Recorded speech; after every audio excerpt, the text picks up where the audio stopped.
Good stuff you need to know right here on the Zone 105.9 and worldwide at the Zone1059.com.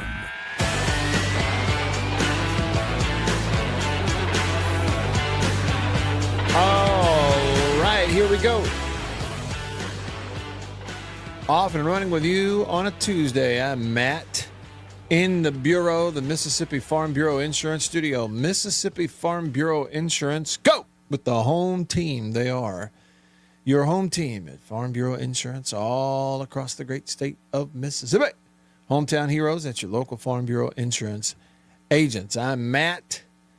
Beaver is here. Most importantly, you are here. Glad you are. And lots of ways for you to be a part of the show.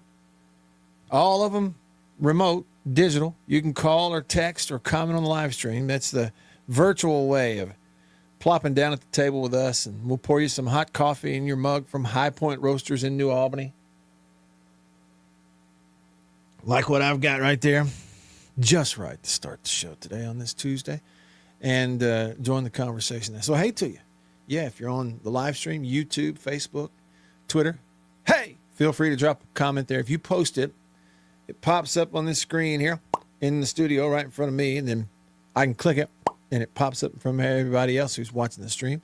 So you can be a part of it that way. You can also text me on the Country Pleasing text line. The number to text is 885-3776.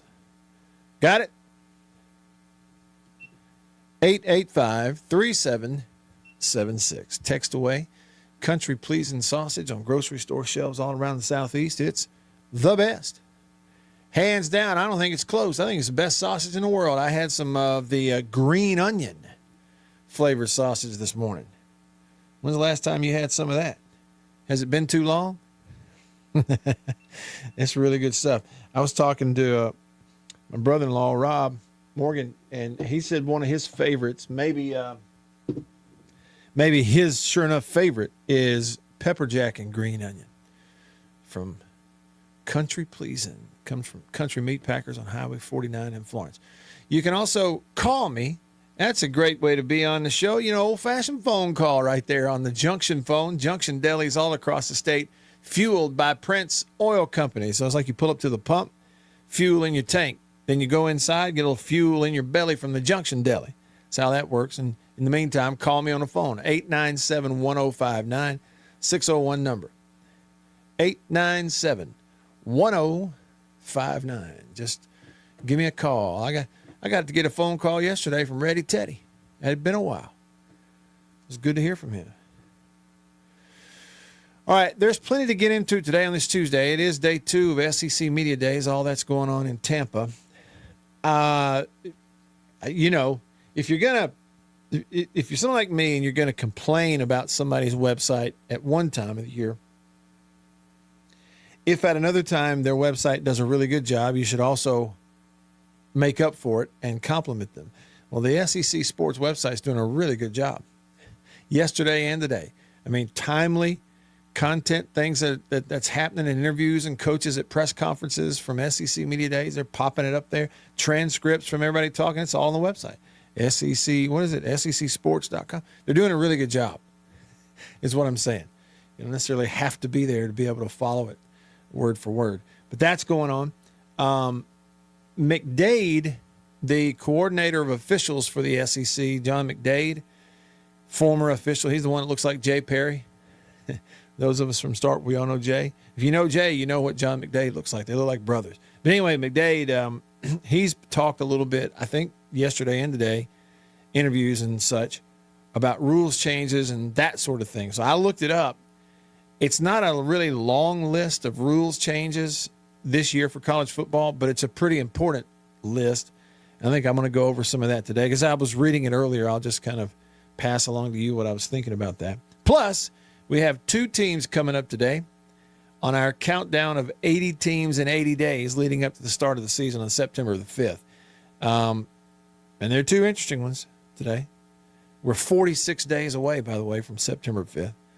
So less than 40 days away from the first games on that opening weekend. But one of the teams that's on the list today is an SEC team. It's pretty doggone interesting, so we'll take a look at that coming up. First up, on the live stream on YouTube, WC, you said, Matt, Coach Sherrill used to do chalk talk in the Union on Mondays after games. Did you ever participate as a player? No, and I find that really interesting, WC, because, okay, assuming you were a student, were you, when that was going on? See, and by the time I got to school, which my first year, my first fall, reporting to college for the first time was fall of 95. You know, and Coach Sherrill got there in what, 91? So he'd already been there a little while. I don't remember him still doing that.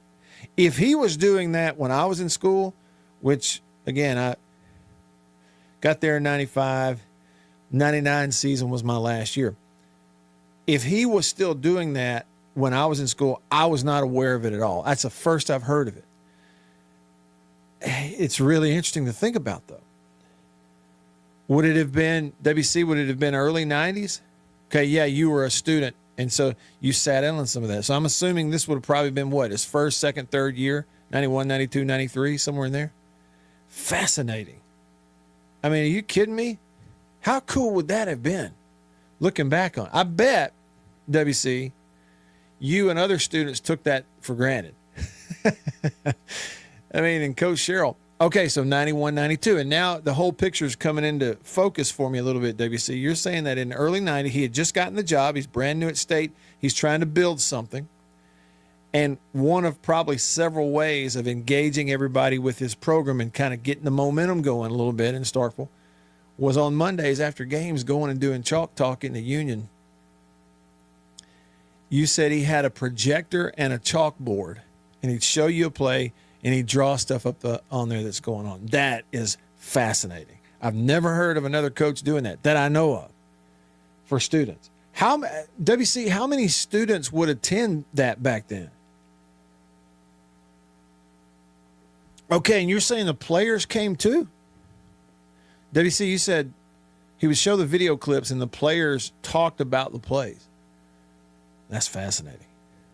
What a cool boots on the ground, organic way to sort of like, as a football program and a new coach trying to inject some life, wrap your arms around the student body. It's, hey, we're going to come and meet with y'all in the Union on Mondays and watch film.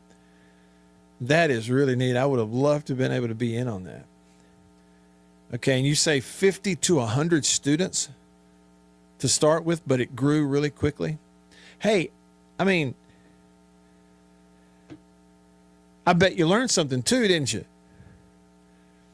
Really, WC, like one of the reasons going back for years now that this would have gone back to this is maybe 15 years ago. How many years is it about to be? It's hard to believe it. But yeah, almost over the last decade or so that I've been posting, film study videos on YouTube.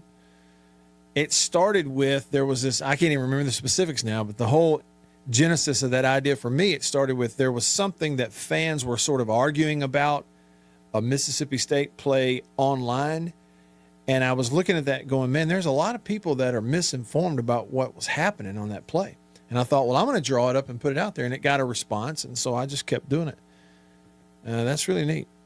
You said, WC, you said, I learned more football on those Mondays than watching it on television for the last 30 years. How about that? Nick on the Country Pleasing text line, you said those call-in radio shows with Jackie Wayne, Sherrill, JWS after a game were great. That's another thing I was going to mention, Nick. That was still going on when I was in school. Is think about this now. Think about what a foreign thought this is now in the context of what college sports is like now. Jackie Sherrill in the 90s, post-game radio show took calls from fans. After the game, the coach took calls on the radio. Nobody would even dare do that now, would they? How cool was that then? Again, it took that for granted, but I will tell you this true story here for you, Nick. When I was playing, like my first couple of years the game would be over.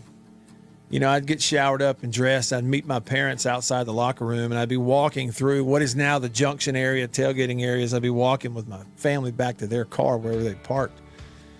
And you could hear those radios going under the tents, the post-game show, and Coach Sherrill's live taking calls, and you'd hear him saying, hey, man, hey, Coach, when are you going to think about benching that Wyatt guy? Like, it's just, he was terrible today. And you'd hear all that as a player. You were walking with your family through the tailgating area. And, and then in some cases it was like, well, they're right. It was pretty terrible today. Maybe he should bench me. Good stuff. Just getting started on a Tuesday in the Bureau. Back after this. Jake Mangum here. When I'm at the plate, let me tell you I'm about always... a couple of things that you might want to take a look at. First up, there's a whole new series of football videos that I have begun on the YouTube channel this summer, and it's going to go all throughout the fall, all the way through football season this year. One is an early week upload called Football IQ, where I kind of talk through some concept ideas related to watching football as a fan. Later in the week, there's an upload series called Matt Explains, where I take one specific football term or concept and kind of break that X's and O's down for you, where, again, you as a fan can watch it, learn it, and then watch football games differently and enjoy watching those. We just started a Saturday, Sunday, once a weekend live stream called Coffee with Matt. That'll take place probably on Sunday nights and every now and then a Saturday. Sports, that'll be fun too when we get into the season when there's games. And then the fourth thing I want to make you aware of, for viewers of the radio show, listeners to the radio show, if you like the Mississippi Outdoors podcast, I've started a new YouTube channel called Off the Air with Matt. And I'll put a link on the screen right here, but you can just look it up on YouTube, Off the Air with Matt Wyatt. And what that is sort of a weekly, once a week show behind the scenes of what it's like for someone who talks on the radio and does podcasts and does ball games and stuff. And it's what life off the air is like. And so we've got one of those shows up. Last week was the first week. This will be week 2. Kind of currently shooting behind the scenes for some of that stuff. So you may enjoy that too. Anyway, just wanted to give you a heads up. You've got Football IQ, concepts that you can learn as a fan to help you enjoy watching football more. Matt Explains, and there's a whole playlist for that. X's and O's, specific things. And again, you can learn it, helps you enjoy it more as a fan. The weekend live stream, Coffee with Matt, which will be on the YouTube channel going forward. I'd love to see you over there. And the new YouTube project, Off the Air with Matt Wyatt, it's there on YouTube. Take a look and see what you think. Love to see you over there. It's kind of tough to drop them off. No, you're not going to see them for a week. Hey, bud. Hey, where we going? Huh? Come on.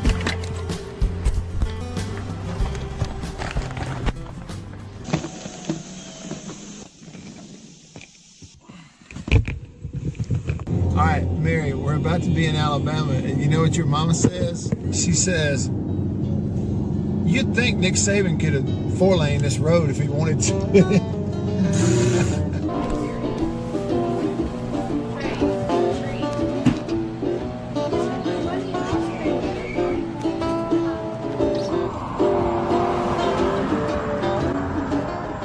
Vacation.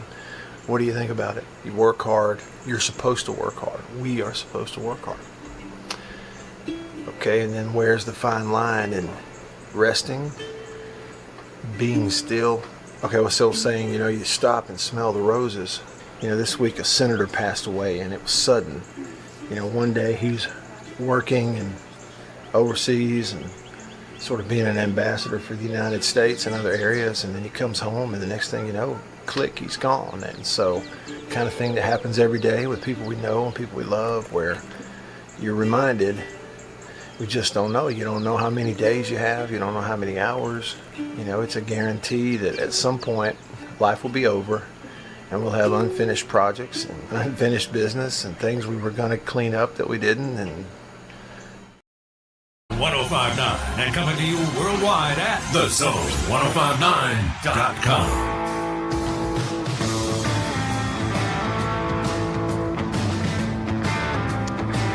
All right, back with you.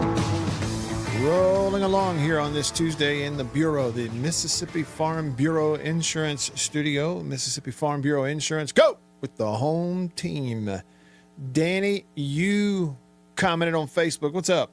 Good to hear from you. You said, Hail State, Matt, withering away today in Big Ten country in central Michigan. How about that? What you doing in Michigan? What's the weather up there like, Danny? Well, anyway, I know you're not in Ringgold, Georgia, home. What is home for you? But glad that technology allows us to be connected on the radio show today. And I appreciate you being here and watching. Jason in Flagstaff, speaking of staying connected, he's all the way out in Flagstaff, Arizona. Arizona, as Charlie Pride would say. Jason, you said you're wasting your time with film reviews. It's just common knowledge that no matter what happens, it's quarterback's fault.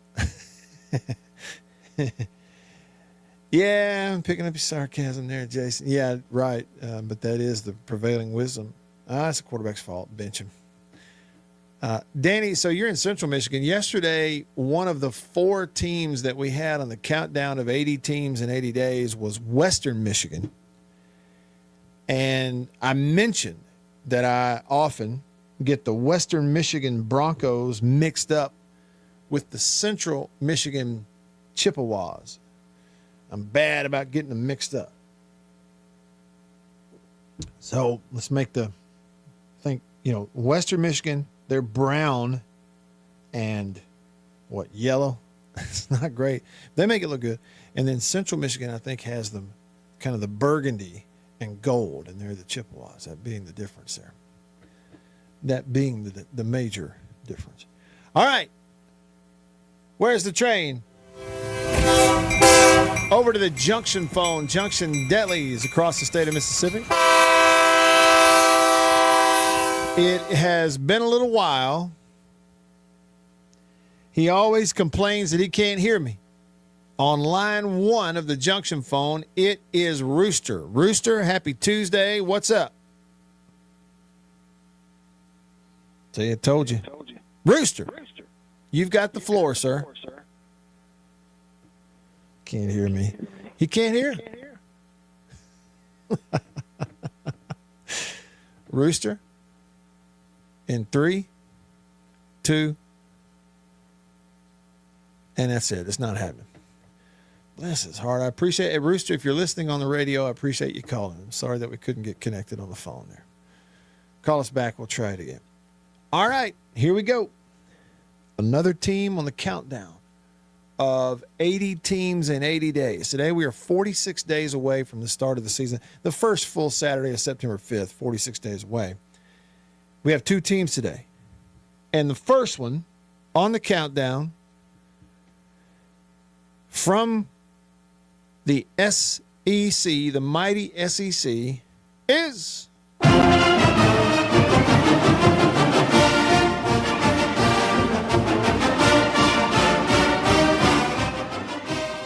Fight for LSU, the LSU Bengal Tigers from Baton Rouge.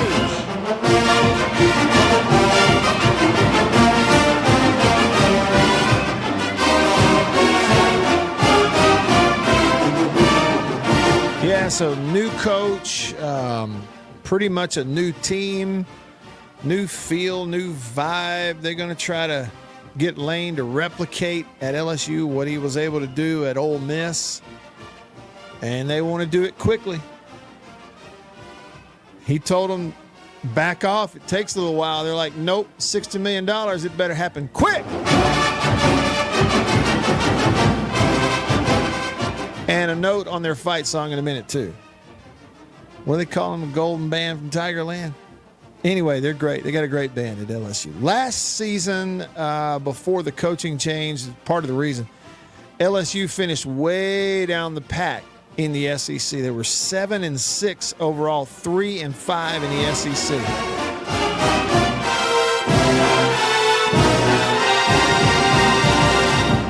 about this? Last season, LSU was just 1-4 away. They were 6-1 at home, just 1-4 in true road games. So that's part of their issue. So they make the coaching change, and in comes, after a 7-win season, in comes Lane Kiffin. You look back last year, that LSU team, before the coaching change, they got off to a pretty good start. They're 4-0. Remember that? They're 4-0. Season opening win at Clemson, 17-10. And the problem was, just even 4 weeks in, because the other 3 wins were La Tech, Florida by 10. That was at home in Baton Rouge, and beat Southeast Louisiana bad. And you're going, well, how good is Clemson? Are they really? I mean, they had them ranked 4, but what?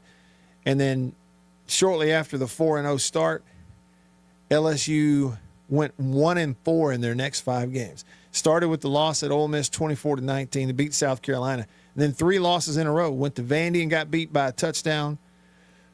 Hosted A&M and got blown out. Gave up 49 points in Baton Rouge. Went to Alabama and only put up 9 points. They had 3 losses in a row at that point.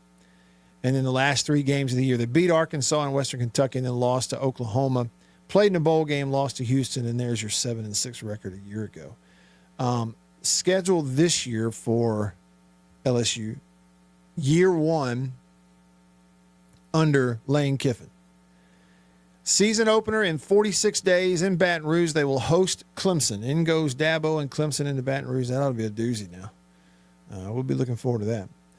Week 2, they'll host La Tech. Week 3, September 19th at Ole Miss. Blake, is it Levin or Levine? How does he pronounce it? Kid from Mississippi does a great job on social media covering sports. But Blake put the graphic out there, like the cheapest ticket you can get right now for the Ole Miss and LSU games, like almost $600. Most of the tickets are around $1,000, $1,300, $1,500. And I'm thinking, I tried to put my mind to it yesterday and think, okay, what are the things that I would pay $1,000 to see? And I just can't come up with anything. I would pay, this side of Jesus comes back and is giving a speech. Okay. But in reality, I would pay $1,000 to watch my daughter sing. Okay, I would do that. I would. Okay, but other than that, I can't think of anybody else I'd pay that money to watch them sing or play, for that matter. I just would, not when there's a television or a radio. So, anyway, yeah. That's week 3. Lane and LSU go to Ole Miss. Week 4, last weekend in September, they're going to host Texas A&M. And then you get into October.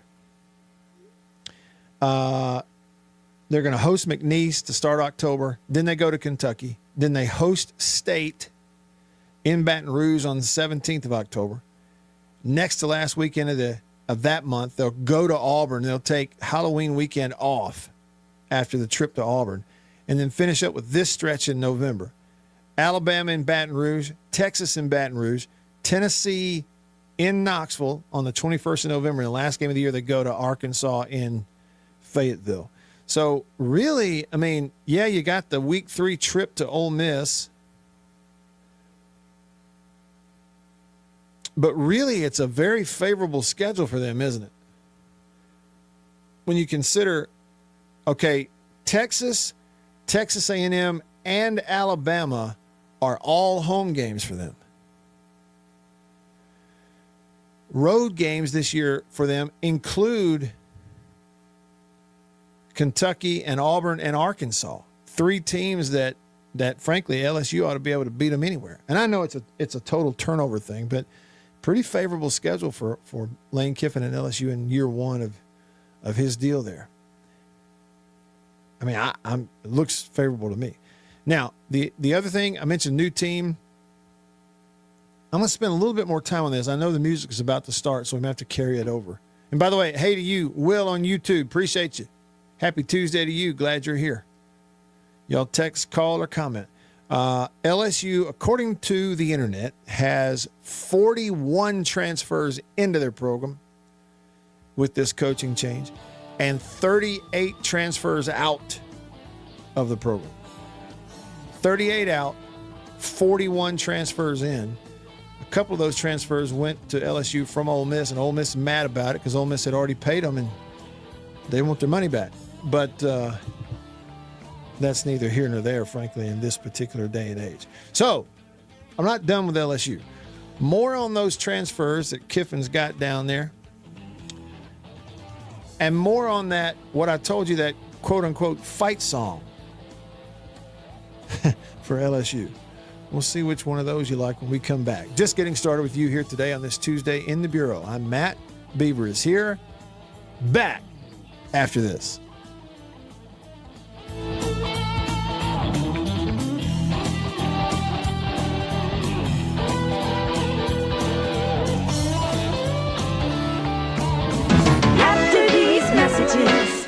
We'll be right back. Farm Bureau Insurance in Mississippi. Local agents in all 82 counties. So here's what that means. You have that fender bender, hopefully you don't, but let's say you do at an odd time. Something goes on. It's Saturday night at 11 p.m. You don't have to wait until Monday morning to call some 800 number and talk to someone 3 states away. You've got your agent's phone number right there on your phone because you go to church with him. Your kids go to school together. He lives right down the road. You see each other at the ball games on Friday nights. So it's personal with your local Farm Bureau insurance agent in all 82 counties in this entire state. And if anything does arise and you need to, run it up the chain or up the flagpole, the home offices for Farm Bureau Insurance are in Jackson, Mississippi. It's right here in the state of Mississippi. It doesn't get more local than and personal, the service that you get with Farm Bureau Insurance in Mississippi.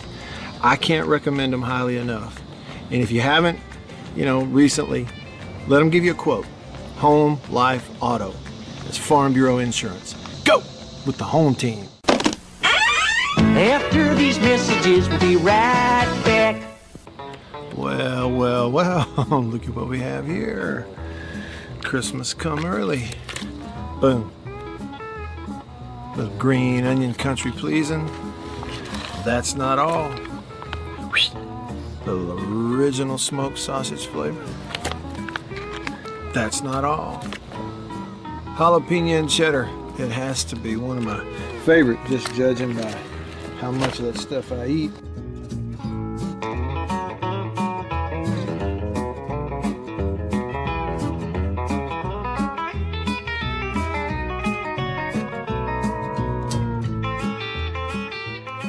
Oh, can't forget. Andouille. Don't be saying andouille, it's andouille. And last, but not least, pork and pineapple. Bun size, 3 links bun size. Look at that right there. Be careful. Come on with it. It's mine. Come here, jalapeno. Oh, that's all mine. Country pleasing sausage.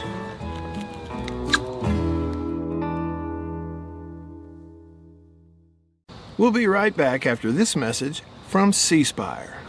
My name is Matt Wyatt. I host the Matt Wyatt radio show out of my home using C Spire fiber. And when we hit the road as a family, Matt's show goes with us, thanks to C Spire Wireless. Its ultra-reliable nationwide network lets me broadcast live from anywhere. And never miss a moment that matters.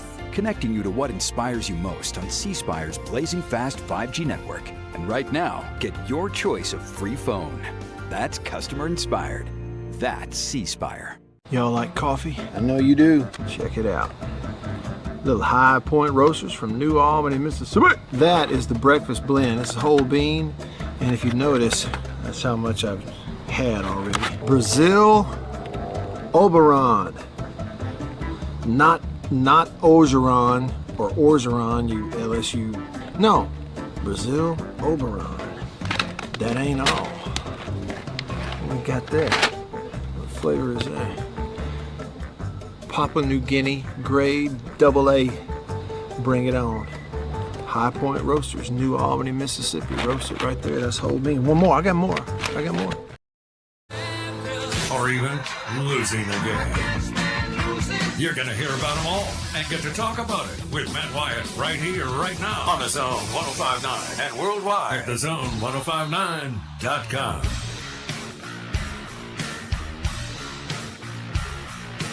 Hey. All right, back with you, rolling along here on this Tuesday in the Bureau. Kind of in the middle of here in the first hour on this Tuesday, talking about one of the two teams on the countdown of 80 teams in 80 days, which is today LSU. The other one's coming up later. The other one's not that we have is not an SEC team, but it is a Power 4 team.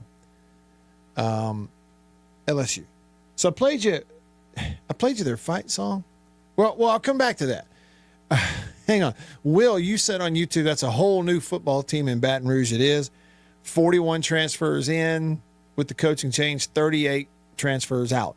It's like Arkansas. Arkansas had the coaching change. They got 44 transfers in and about that many out. State's got a good many. State had a bunch. And without a coaching change, a bunch in, a bunch out, Not everybody's had that many, but I mean, LSU's way on up there, so you're right. And, Gene, you're asking on Facebook, when will State do the SEC Media Day stuff? That's tomorrow. State's going to be there tomorrow. And wait a minute. Okay, and I'll look it up. It is – hang on. Is Ole Miss today? Is today their day? No. I'm wrong. They are tomorrow. Ole Miss is there tomorrow. State is there on Thursday. So Levy's there on Thursday. Golding is there tomorrow. There you go, Gene. Sorry about that. Didn't quite have it right. Yeah, on the fight song. So this is what I played. And this is their fight song, quote unquote, and I'm pretty sure this is what they play when they score a touchdown at LSU.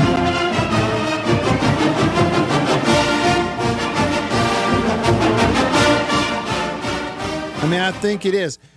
But it's like I know the pregame and halftime, and I think maybe even after touchdowns, they mix in this other one that is what I think everybody recognizes, the LSU Hey Fightin' Tiger song.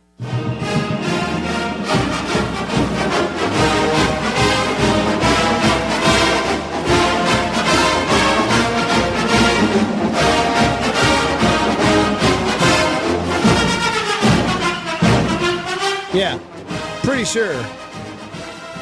That's what I think of. I don't know. That's what I think of. Hey, fighting Tigers. All right, about the transfers. Let's see. Where'd they come from?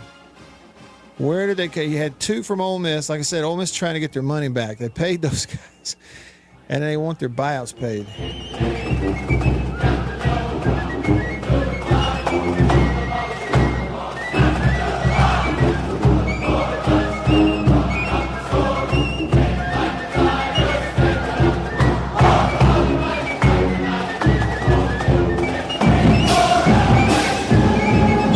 And then they go crazy, and the Golden Girls are kicking their heels up and dancing around all this, and then they start jazzing it up.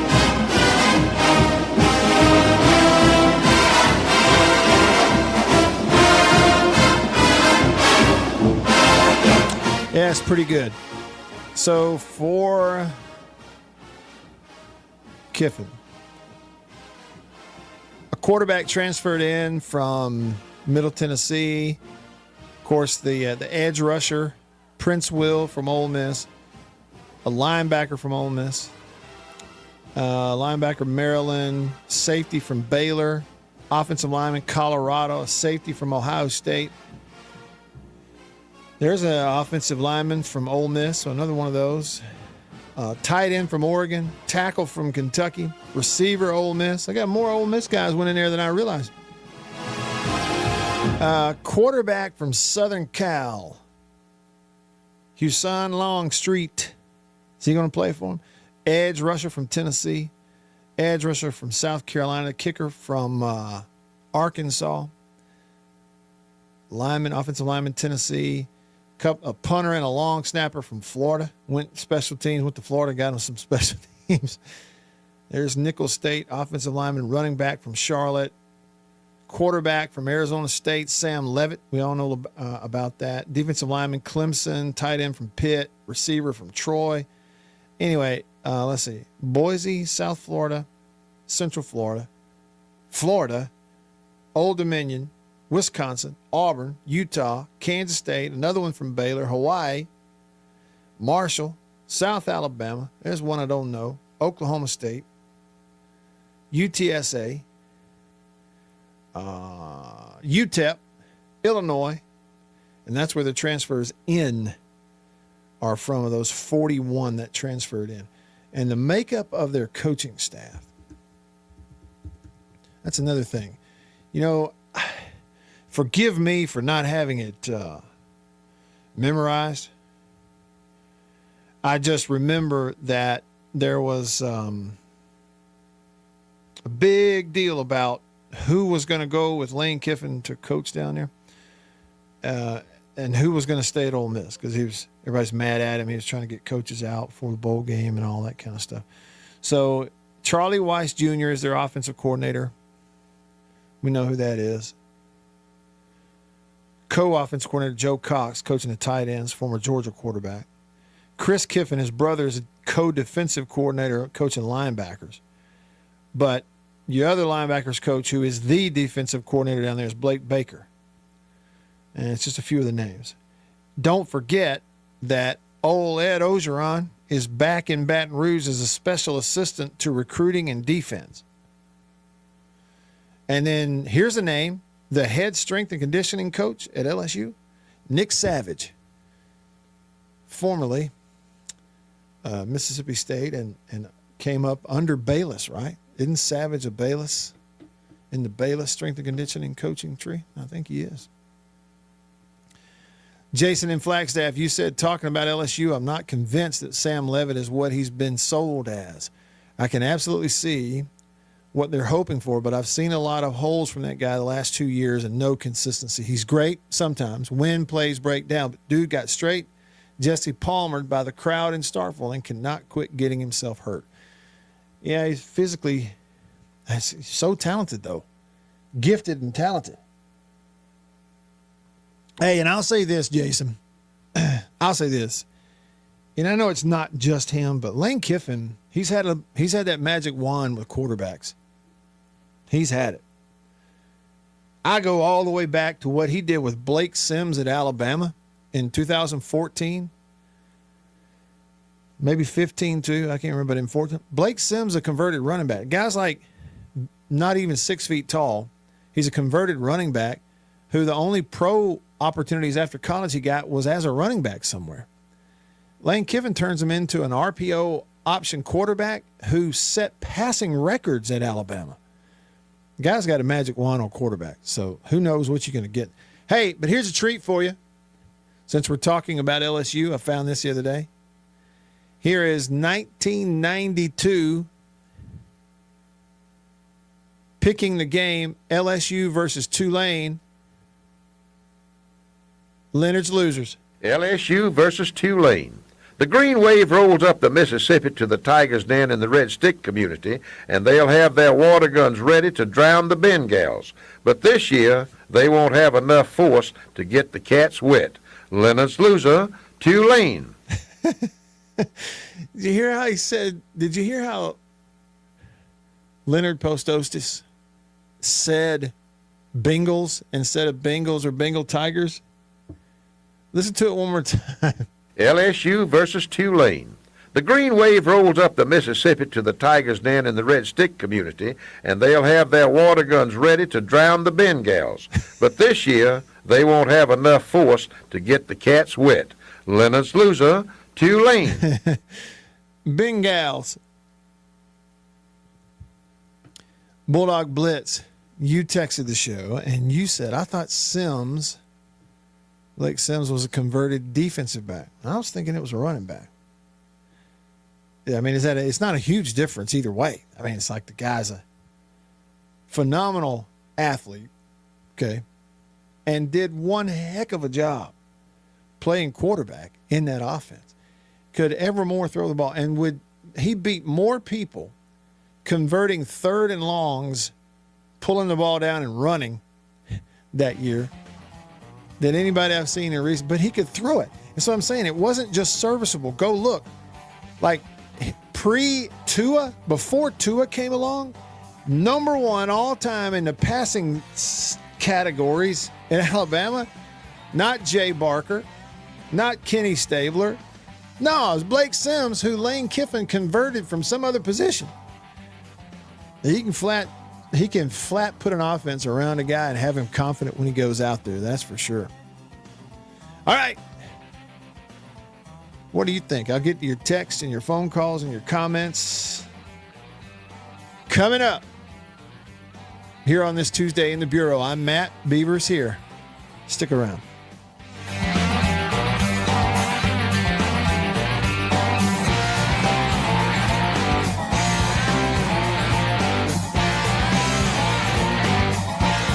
After these messages, we'll be right back.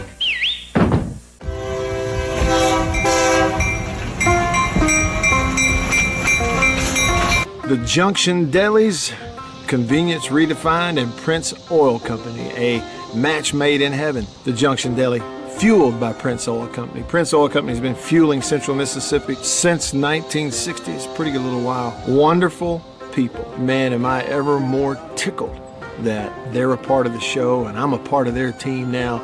As you know, if you listen to the radio show, I've been to the Junction in several different places around the state. I've bought gas just like you at a lot of places that are fueled by Prince Oil Company, and they are really wonderful people. By the way, that brand spanking new Junction Deli, Chevron, right across the highway from Germantown High School. It's in Canton, but we say Gluckstadt. Do you realize they and other Junction Delis, they serve country pleasing sausage over there on the buffet? They don't get much better than that. The Junction and Prince Oil Company. That's what I'm talking about. We'll be right back after this message from C Spire. My name is Matt Wyatt. I host the Matt Wyatt radio show out of my home using C Spire fiber. And when we hit the road as a family, Matt's show goes with us, thanks to C Spire Wireless. Its ultra-reliable nationwide network lets me broadcast live from anywhere. And never miss a moment that matters. Connecting you to what inspires you most on C Spire's blazing fast 5G network. And right now, get your choice of free phone. That's customer inspired. That's C Spire. Welcome to my photography studio downtown Tupelo. Everybody needs a headshot, especially if you're in the professional world, in sales, any sort of customer related business, outreach business, anything like that. Everybody needs a headshot. Here at my photography studio in Tupelo, we do a lot more than just headshots, but we're kind of focusing on headshots for that very reason, because everybody needs it. Let me show you a little something about it. One thing I'm able to do here is sort of have 2 to 3 different looks in a small space that we can do in a short amount of time. Several different looks and styles of lighting with studio equipment, studio lighting. Some with flash, and a particular look that I've worked on, a constant lighting scenario where you sit down, the lights are already on, you lean in, and we kind of illuminate the whole face. And we get several options in the studio in a short amount of time. Here's 2 priorities for me when I shoot headshots. One is it has to look like you. Okay, none of this fake stuff. The other goal is it's got to look like you at your best. And that's my job as a photographer. And I've got a lot of experience over the years, and I feel really confident I can do that for you. I would love to schedule a session for you here at the studio in downtown Tupelo. I'm above the Reed's Gift Shop, just off of Troy Street, the corner of Troy and Spring. If you can't get to Tupelo, that's okay. Let's talk about it, because we can pack the studio up and come to you if the schedules fit and that sort of thing. I'd love to help you with your headshots. I think everybody needs them. I'm inviting you to please email me, reach out. You can go to my website, mattwyattmedia.com, email address matt@mattwyattmedia.com, and let's talk about your headshot. Farm Bureau Insurance in Mississippi, local agents in all 82 counties. So here's what that means.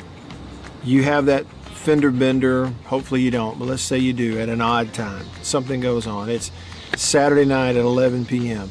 You don't have to wait until Monday morning to call some 800 number and talk to someone 3 states away. You've got your agent's phone number right there on your phone because you go to church with him. Your kids go to school together. He lives right down the road. You know.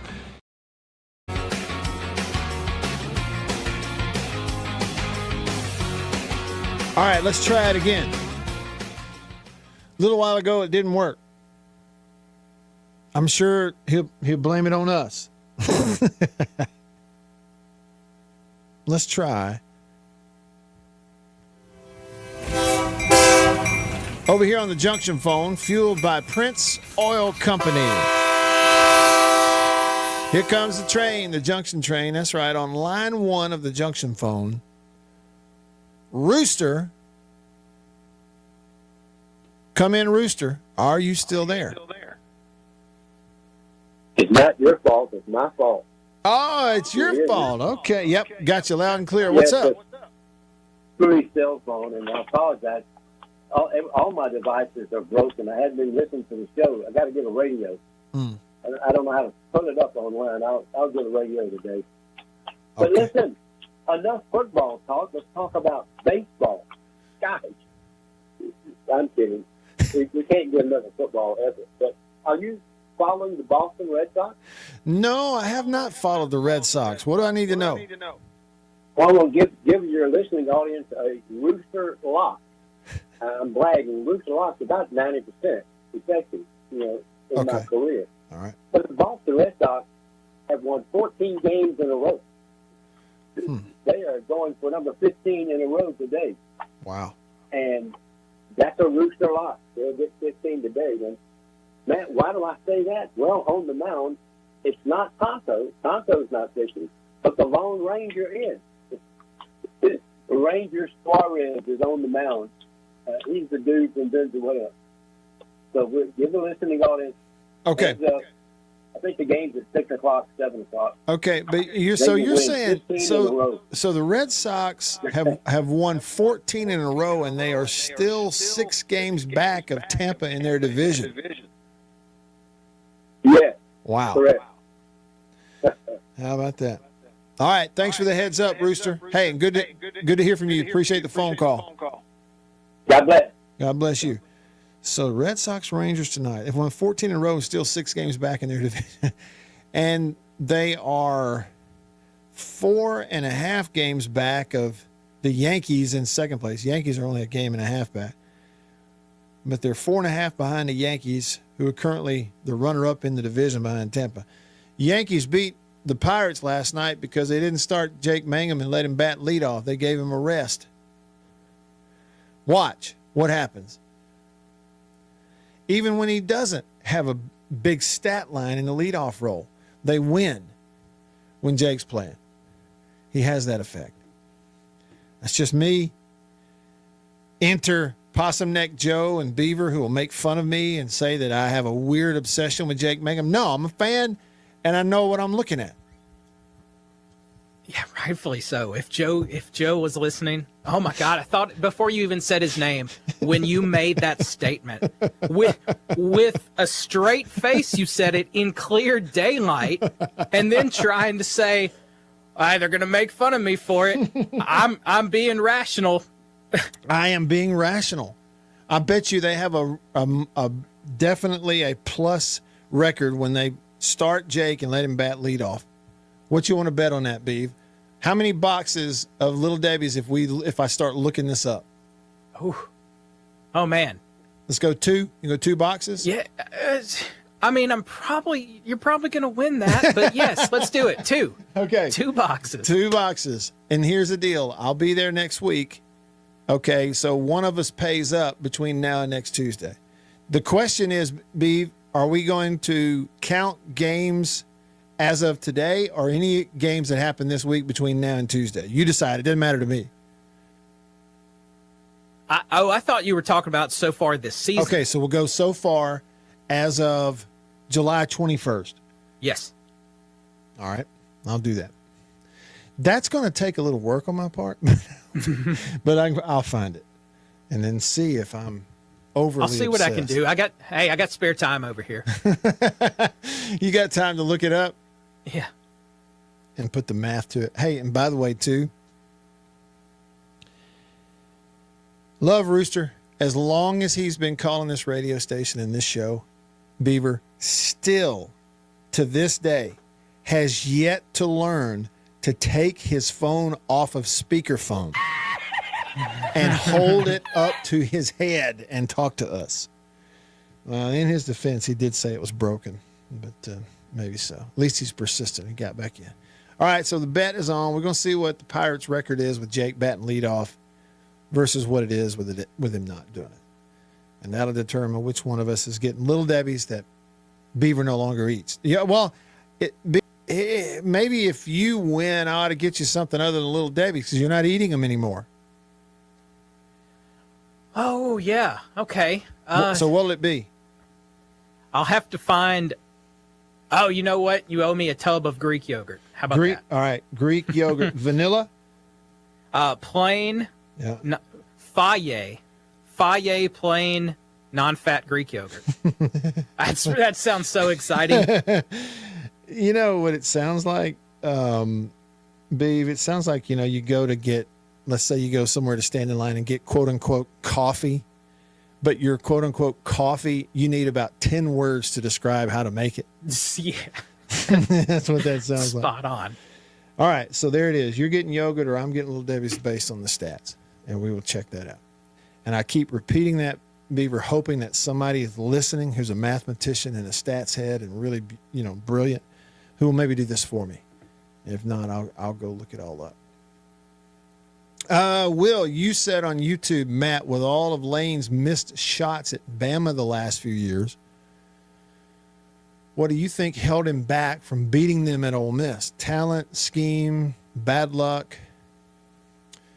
Will beating the big dogs be easier at LSU? Well, I think long term, probably, maybe it will be. I'm going to be as transparent as I can possibly be with you.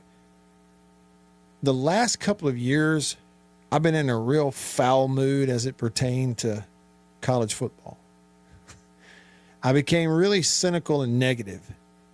Okay. And the result of that was I watched less and less, certainly games, but just I kept up with everything other than Mississippi State. I kept up with stuff less and less and less.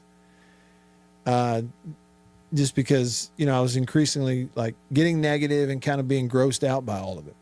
So I can't even base an opinion on why he didn't beat Alabama at Ole Miss because I haven't seen an Ole Miss game in like 2 years other than calling the Egg Bowl in person last year. That's the only time I saw him play. And some of that was because work, calling State's games. We're always working on the weekends, but I made no effort to go back and watch any of these other games again that I missed because I didn't want to. So I'm kind of getting back on the wagon because of a little bit of a heart change. Not that I'm accepting things that I don't have to or shouldn't, but just making a little change on it, going, you know what, there's still stuff to be enjoyed and I can take it less seriously than I have in the past and just look at it that way. But all of that to say, looking at what happened the last couple of years, I don't have a whole lot of depth of knowledge to base it on. I don't even know the results of those games. So knowing why, I just don't know. And the thing is, you go, okay, your last part of your question, will beating the big dogs be easier for Kiffin at LSU than it was at Ole Miss? Well, I don't really know that because, we're in an era now which is tailor-made for Ole Miss and other schools like them where you have law school alums and medical school alums, and that's where all the money is. Okay, so you can gather any amount of money you want to gather, and the more interested they are in climbing the sports ladder, the more they're going to give you to go out and buy your roster with. That's where Ole Miss is. And so they're in a perfect spot for this era of sports. And that's why you're going to win and lose, is primarily because of players, not because of coaching. So does LSU have some major advantage like they used to have over schools like Ole Miss and others? I don't really know. I don't really know that yet. I can't really say that with great confidence that they do, you know. I think in that regard, as it pertains to stacking your roster, the playing field has been leveled a little bit because all you've got to do, now it's easier said than done but all you got to do is come up with $40 to $50 million every year, and you got yourself a championship contender. There it is. Pay them. They transfer out, fine, pay the next bunch. That's just where it is. Hour 2 in the books. Hour 1 in the books. Hour 2 coming up. Back after this. Jake Mangum here. When you're on a team, you need a game plan, especially when it comes to your health care. That's why Farm Bureau messages. We'll be right back. Yeah. After these messages, we'll be right back. Well, look at what we have here. Christmas come early. Boom. Little green onion country pleasing. That's not all. Little original smoked sausage flavor. That's not all. Jalapeno and cheddar. It has to be one of my favorite, just judging by how much of that stuff I eat.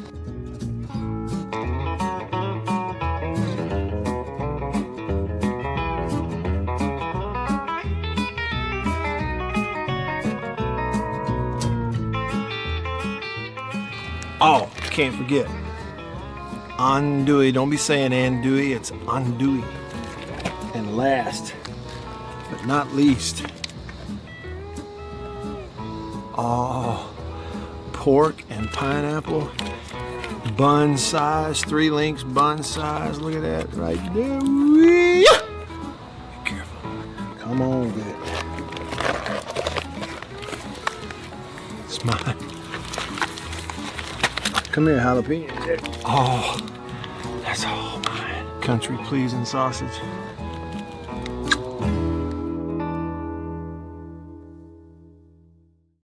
After these messages, we'll be right back. Welcome to my photography studio downtown Tupelo. Everybody needs a headshot, especially if you're in the professional world, in sales, any sort of customer related business, outreach business, anything like that. Everybody needs a headshot. Here at my photography studio in Tupelo, we do a lot more than just headshots, but we're kind of focusing on headshots for that very reason, because everybody needs it. Let me show you a little something about it. One thing I'm able to do here is sort of have 2 to 3 different looks in a small space that we can do in a short amount of time. Several different looks and styles of lighting with studio equipment, studio lighting. Some with flash and a particular look that I've worked on, a constant lighting scenario where you sit down, the lights are already on, you lean in, and we kind of illuminate the whole face. And we get several options in the studio in a short amount of time. Here's 2 priorities for me when I shoot headshots. One is it has to look like you. Okay, none of this fake stuff. The other goal is it's got to look like you at your best. And that's my job as a photographer. And I've got a lot of experience over the years, and I feel really confident I can do that for you. I would love to schedule a session for you here at the studio in downtown Tupelo. I'm above the Reed's Gift Shop, just off of Troy Street, the corner of Troy and Spring. If you can't get to Tupelo, that's okay. Let's talk about it, because we can pack the studio up and come to you if the schedules fit and that sort of thing. I'd love to help you with your headshots. I think everybody needs them. I'm inviting you to please email me, reach out. You can go to my website, mattwyattmedia.com, email address matt@mattwyattmedia.com, and let's talk about your headshot. After these messages, we'll be right back. Farm Bureau Insurance in Mississippi, local agents in all 82 counties. So here's what that means. You have that fender bender, hopefully you don't, but let's say you do at an odd time. Something goes on. It's Saturday night at 11 p.m. You don't have to wait until Monday morning to call some 800 number and talk to someone 3 states away. You've got your agent's phone number right there on your phone because you go to church with him. 5.9 The Zone. WRKS Pickens Jackson, where it's time for the guy who always gets you to the ball game on time. And here's the pitch. It's Matt Wyatt with all the good stuff you need to know. Right here on the Zone 105.9 and worldwide at thezone1059.com.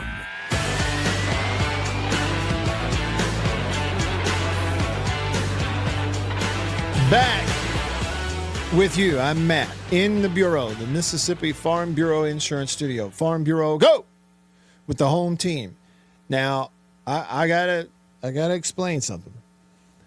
So, in answering your question, Will, I mentioned to you, I'd kind of been in a negative headspace regarding college sports, college football the last couple of years. I'm very negative and cynical, and I'm kind of changing all that. And not because anything has changed or I've changed my mind about a lot of it, of that. It's just a different outlook and approach. And okay, and stay with me here. Part of that is something my dad said to me at one point in a conversation. He goes, yeah, players, they get paid. And he said, that's probably good, and there is all the transfer stuff. He says, but you still, the guys that are on the team, they're still the same age that you were and trying to do the same things you were trying to do. They enjoy playing, you're running around, you're trying to throw and catch and get the ball in the end zone and score and win. And practice is still tough, and it still requires discipline, and you still got to, and I'm thinking, that is true. Those things that I've always enjoyed and kind of held at the top of what's great about, let's say, college football, those things are really still the same. You got to lift, and you got to run, and you got to work your tail off, and you have to be a good teammate, and you have to put teammates first, and then you have to do your job 1 of 11, and you got to grind it out through the conditioning in the summer and be in shape and all those things, And the outside stuff doesn't affect that. So if you put yourself in the shoes of, one of today's players on a college team, well, sure, they're getting paid to do it. Okay, that's fine. That's neither here nor there. But what their job is the same job that we had all those years ago, and that is you got to get bigger and stronger and faster and learn to do your job and get as many reps as you can get, and then go and play, because then playing in a game is one of the most fun things you can do in sports, in my opinion. That stuff hasn't changed, and so that helps someone like me go, yeah, I can still get in on that. And I need to keep that in mind. Well, all right, I'll admit, I'm a Kirby Smart fan. Last year, and I know that, look, okay, when he went to Georgia, they were NIL-ing before anybody else was talking about quote-unquote NIL. All that's true. But the way that he goes about it is very old school. And, it's physical. And he really does seem to me to be a coach. He's never been interested in leaving his alma mater to go somewhere else just because he could. And he's really been a kind of old school in, hey, yeah, we've had a million different traffic citations. And once they get in here, it's hand in the dirt, blocking, tackling, and we're going to try to do that better than everybody else. And I like that approach. Here is, on that note, today, at SEC Media Days, Kirby Smart kind of addressing the exact thing I'm telling you, Will. This time in college football, the landscape of college football, that's all the talking heads want to talk about. Everywhere I go, TV, media, everybody wants to talk about the landscape of college football. And it's sad that what's forgotten, what wins games. Maybe that becomes boring, maybe that becomes mundane, but not at our place. I've had questions about expansion, more SEC games, portal, college and federal legislation to navigate the NIL era we're in, players leaving, coaches leaving. That's all people want to talk about. But what we focus on at Georgia is what wins football games. And that's my passion and energy. That's what we love to do.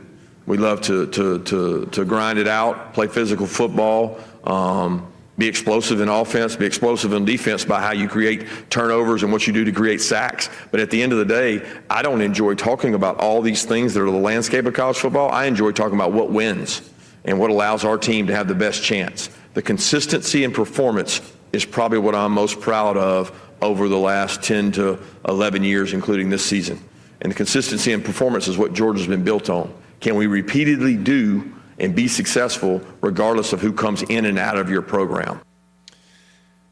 Listen, I mean, like I'm sitting there nodding my head as he's talking, going, okay, yeah, I can do it. And here's a guy that, you know, he's coaching, but we were playing in the league at the same time. We're pretty close to the same age. We played against each other, Kirby Smart and I. And I'm going, yeah, okay. He's saying, I don't enjoy talking about all this landscape stuff, okay, in a portal. And he goes, I like talking about the things that win games. And I'm going, yeah, okay, I can get on board with that. I like that. I can do it. And if he's able to block all, he's got to deal with it. I don't even have to deal with it. He's actually got to deal with all that stuff. And if he can block all that out and then go have fun and enjoy doing what he enjoys doing, which is the hand in the dirt, Oklahoma drill, pardon the language, but the hitting each other and snot bubbles in practice and the physical part of the game, the stuff that you love about the game, if he's able to block all the, the mess out and focus on and still enjoy that, then why can't I, as a fan or someone who covers it, why can't I focus in on that and block all that other stuff out and just ignore it?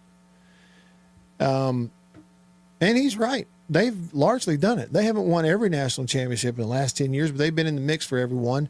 Because regardless of who they bring in and out, and they're doing it at a high level, okay, and they got lots of resources, but regardless of who they bring in and out, they get on the field, and 9 times out of 10, they're the more physical team than whoever they're playing. I can appreciate that. 100% appreciate it. Takes players, but I can appreciate it. 𝐤𝐬𝐬𝐢𝐬𝐢.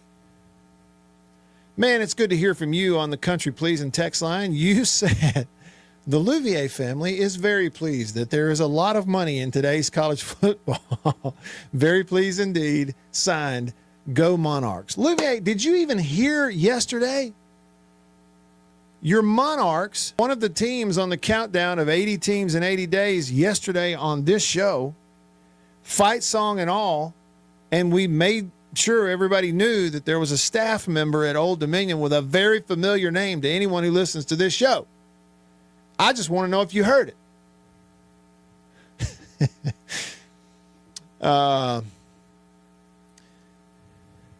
You missed it? Come on, 𝐤𝐬𝐬𝐢, you missed it? There's a replay. I'll text you a link to the replay. Bulldog, Mississippi on YouTube, you said good afternoon, and same to you, sir. Good afternoon. Glad you're here. I love seeing that interlocking MSU logo. Will, you said agree, Kirby. It's really tiring as an actual fan that the media only wants to talk about the bureaucracy. I bet it's even worse as a coach when talking heads want to ask you about stuff that you can't control. I guarantee you he's got to be tired of it. JS290, you said, seems like you still need, quote, time to build a team. Roster churn may work slightly better in baseball. Yeah.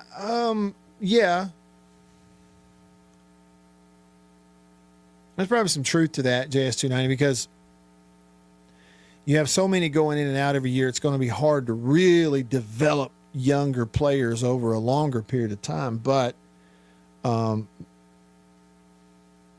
still, what would be, yeah, it works a little better in baseball. But I don't know. Look, I think you can recreate an entire football team overnight, essentially. And then it's all, okay, did you pull the right strings and use the right connections and make the right moves in the portal and spend the right money? And if you did, you're out of excuses, and it's got to work right away. And when this whole transfer portal thing really kicked into high gear, and I was one of those that was very, very doubtful that teams and coaches were going to find a way to still play the same level, execute the same level, and be as good on offense as they have been, because I think offense takes more time than defense. And some of those coaches out there were able to do it. You know, and frankly, Kiffin was one of them at Ole Miss. You know, they were having success, and they churn the whole roster over like that. Well, that's what he's done at LSU, and so when they start playing at LSU, we'll see. Did they make the right decision to spend the right money? Because if they did, he and other coaches have shown they can make it work overnight. And like people have said about Kiffin, if we're paying you that amount of money, you're out of excuses. There's no such thing as giving you time. It better work right away, or we'll roll the next guy in there and let him have a shot at it. That's kind of where we are right now. All right. Team number 46 on the countdown of 80 teams in 80 days coming up next. Staying connected to you because of C Spire, the #1 network in Mississippi. Stick around. Back after this. Hey, y'all, let me tell you about a couple of things that you might want to take a look at. First up, there's a whole new series of football videos that I have begun on the YouTube channel this summer, and it's going to go all throughout the fall, all the way through football season this year. One is an early week upload called Football IQ, where I kind of talk through some concept ideas related to watching football as a fan. Later in the week, there's an upload series called Matt Explains, where I take one specific football term or concept and kind of break that X's and O's down for you, where again, you as a fan can watch it, learn it, and then watch football games differently and enjoy watching those. We just started a Saturday, Sunday, once a weekend live stream called Coffee with Matt. That'll take place probably on Sunday nights and every now and then a Saturday. Sports, that'll be fun too when we get into the season when there's games. And then the fourth thing I want to make you aware of, for viewers of the radio show, listeners to the radio show, if you like the Mississippi Outdoors podcast, I've started a new YouTube channel called Off the Air with Matt. And I'll put a link on the screen right here, but you can just look it up on YouTube, Off the Air with Matt Wyatt. And what that is sort of a weekly, once a week show behind the scenes of what it's like for someone who talks on the radio and does podcasts and does ball games and stuff. And it's what life off the air is like. And so we've got one of those shows up. Last week was the first week. This will be week 2.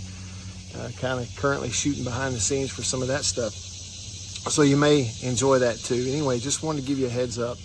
You've got Football IQ, concepts that you can learn as a fan to help you enjoy watching football more. Matt Explains, and there's a whole playlist for that. X's and O's, specific things. And again, you can learn it, helps you enjoy it more as a fan. The weekend live stream, Coffee with Matt, which will be on the YouTube channel going forward. I'd love to see you over there. And the new YouTube project, Off the Air with Matt Wyatt, it's there on YouTube. Take a look and see what you think. Love to see you over there.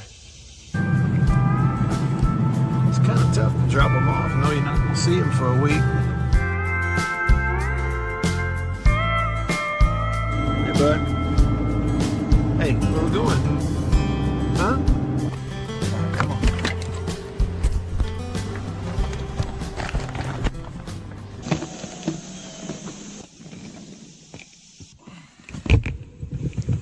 All right, Mary, we're about to be in Alabama, and you know what your mama says? She says, you'd think Nick Saban could have 4-lane this road if he wanted to.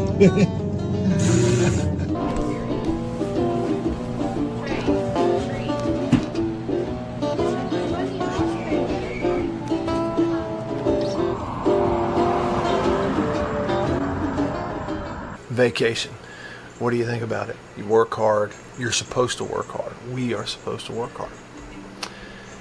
Okay, and then where's the fine line in resting, being still? Okay, I was still saying, you stop and smell the roses. This week a senator passed away, and it was sudden. One day he's working and overseas and sort of being an ambassador for the United States and other areas, and then he comes home, and the next thing you know, click, he's gone. And so kind of thing that happens every day with people we know and people we love, where you're reminded, we just don't know. You don't know how many days you have. You don't know how many hours. It's a guarantee that at some point life will be over, and we'll have unfinished projects and unfinished business and things we were going to clean up that we didn't. And you see those things, it's a reminder. Also had a story this week in Mississippi on the coast about a young man. Zone1059.com.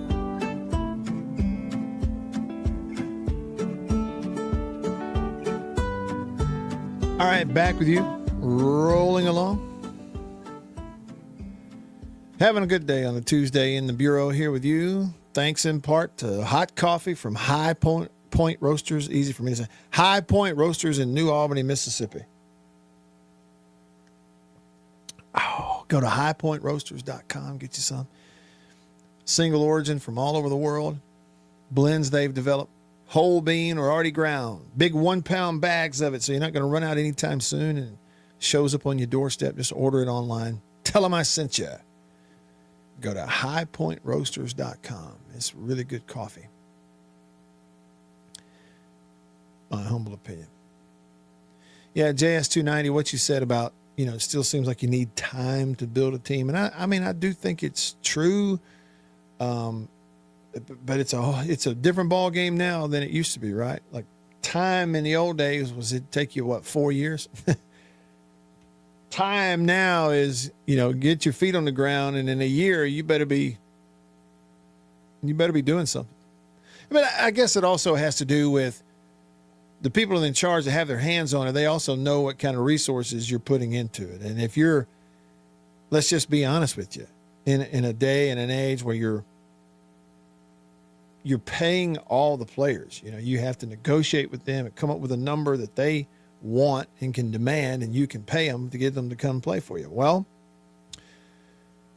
if you're spending half on your roster of what other teams are spending, that's going to be kind of tough. There it is. That's going to be kind of tough.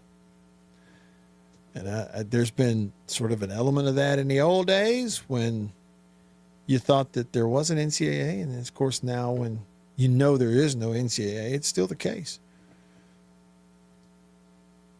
Resdog, you texted the show. You said, so Matt, are you saying that Georgia players are not making TikTok videos in the locker room? I don't know what they're doing on TikTok. Okay, Resdog, that's another reason that I don't spend just a whole ton of time scrolling, swiping up through TikTok and stuff. I have TikTok and Instagram and all the socials. I have all of that. I don't have, what's the one I don't have? Snapchat. I don't have that. But I have the others. Okay. But I use them for my purpose. Every now and then to find something out or contact somebody. Mostly to take the stuff that we're doing and making and put it out there in front of people. It's not to really just scroll through. So I don't really know. I know some things went viral. I guess they're not. Now, Resdog, if you're asking me what's a more dangerous off-season trend, making a stupid TikTok video that you get made fun of for, or driving 100 miles an hour in a 35-mile-an-hour zone, well, the latter is much more dangerous, and Georgia does have a problem with that. So it ain't apples and apples. For sure. All right. We are rolling along here in hour number 2. In hour 1, we counted down another team on the 80 teams in 80 days. It was LSU. Talked about them. Now we are at team number 46, today's team. We are 46 days away from Saturday, September the 5th. It's going to be here before we know it, for sure. Team number 46 on the countdown. Listen up, Jason. Team number 46 on the countdown from the Big 12 is...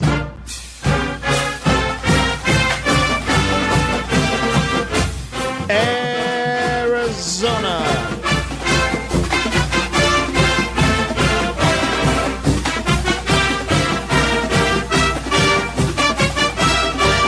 The Arizona Wildcats, fresh off of a 9-4 season, They have one of the more exciting veteran quarterbacks back for what I think, I don't know, but I think is his final year of eligibility.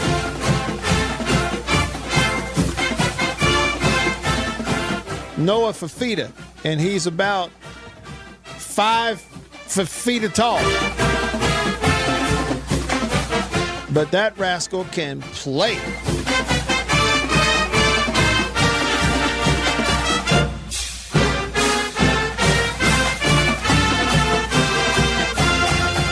All right, Arizona 9-4 a year ago. They went 6-3 in the Big 12, and that tied them with Houston, who finished as a top 25 team.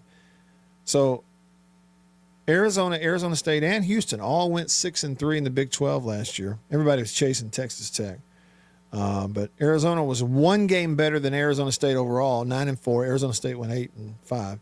They were one game behind Houston overall, who was 10-3.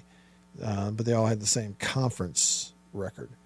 All right. So here's what that looked like for them a year ago out in Tucson.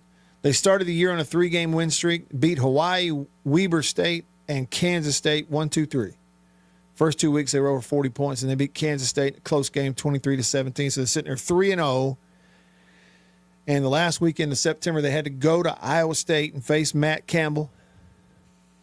And Iowa State put it on them, 39-14, and that was their first loss. So they're 3-1. And then in October, they started that month off by beating Oklahoma State like a drum, 41-13. Then they lost an overtime game the next week to BYU, double overtime. Went to Houston, who I mentioned they were one game behind them overall, but the same conference record. They lost at Houston 31-28. So now they were sitting there at 4-3, and they had lost 2 in a row. And so the month of November was really strong for Arizona. Finished really strong. Like I say, they're sitting there 4-3. They, November 1st, went to Colorado, scored 52-1. Then they beat Kansas 24-20 in a great close game. Went to Cincinnati, beat them by a touchdown 30-24. Hosted Baylor, put up 41 and whipped them 41-17. And then the rivalry game at Arizona State and Tempe, the end of the year, beat them 23-7 and finished the year on a 5-game win streak, went undefeated in November. That put them at 9-3 in the regular season. Played SMU in the Holiday Bowl and got beat 24-19. There's your 9-4 record last year. This year, the schedule for them in 46 days, they will open up by hosting Northern Arizona. Week 2, they'll go to BYU. Week 3, they'll host Northern Illinois. Week 4, they will go to Washington State, former Pac-12 foe. And that's September. Then October, they host Cincinnati, go to West Virginia. That'll be a trip. Host Iowa State. Go to Texas Tech on Halloween. That'll be a big one in Lubbock, at least for Arizona, if they stay healthy and all that. November games for Arizona. Back-to-back at home against TCU and Utah. Travel to Kansas State, and this year on Thanksgiving, they'll host Arizona State in the rivalry game. What do they call that game, Jason? The Arizona State rivalry game, does it have a name? Like the what game or whatever, the what bowl? I can't remember. Head coach out there at Arizona is Brent Brennan. Another little happy nugget for you here on the show. 1992, Leonard's Losers included their rivalry game. Arizona versus Arizona State. Showdown in the desert is at hand, and Dick Tomey will have his desert swarm ready to overrun the imps from Tempe before they can do much damage. Bruce Snyder may have other ideas about these Wildcat plans, but I don't think it'll do him much good. Leonard's Loser, Arizona State. Did you hear that Leonard Postos just said the imps from Tempe? Those were hilarious. Who wrote those things back then? Those were great. Jason, what'd you say?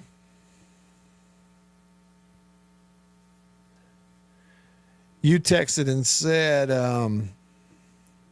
was just trying to tell Mr. Jake about Arizona the other day. They brought in that offensive coordinator from Marshall, after stinking it up in 2024. Started slow, but really got going by the end of the year. Yeah, November, went undefeated in November, finished really strong, just lost their bowl game. The quarterback, I need to look him up. Noah, I think I'm saying that right. Fafita, that's how it's spelled. 5'10", 190 pounds, redshirt senior from Huntington Beach, California. And he is really something else. He's really something else. All right. Oh, the Territorial Cup. So that's the name of the game. The rivalry game between Arizona and Arizona State. The Territorial Cup. I didn't know that. All right. Rolling along with you here in hour 2 on this Tuesday in the Bureau. What do you think? Text me, call me, comment. We'll get all of that in coming up next. Back after this.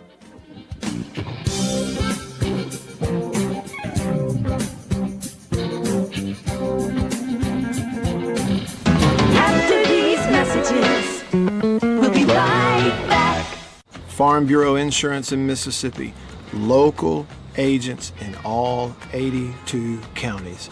So here's what that means. You have that fender bender, hopefully you don't, but let's say you do at an odd time. Something goes on. It's Saturday night at 11 p.m. You don't have to wait until Monday morning to call some 800 number and talk to someone 3 states away. You've got your agent's phone number right there on your phone because you go to church with him. Your kids go to school together. He lives right down the road. You see each other at the ball games on Friday nights. So it's personal with your local Farm Bureau insurance agent in all 82 counties in this entire state. And if anything does arise and you need to, run it up the chain or up the flagpole, the home offices for Farm Bureau Insurance are in Jackson, Mississippi. It's right here in the state of Mississippi. It doesn't get more local than and personal, the service that you get with Farm Bureau Insurance in Mississippi. I can't recommend them highly enough. And if you haven't, recently, let them give you a quote. Home, life, auto. It's Farm Bureau Insurance. Go with the home team. After these messages, we'll be right back. Well, look at what we have here. Christmas come early. Boom. Little green onion country pleasing. That's not all. Little original smoked sausage flavor. That's not all. Jalapeno and cheddar. It has to be one of my favorite, just judging by how much of that stuff I eat.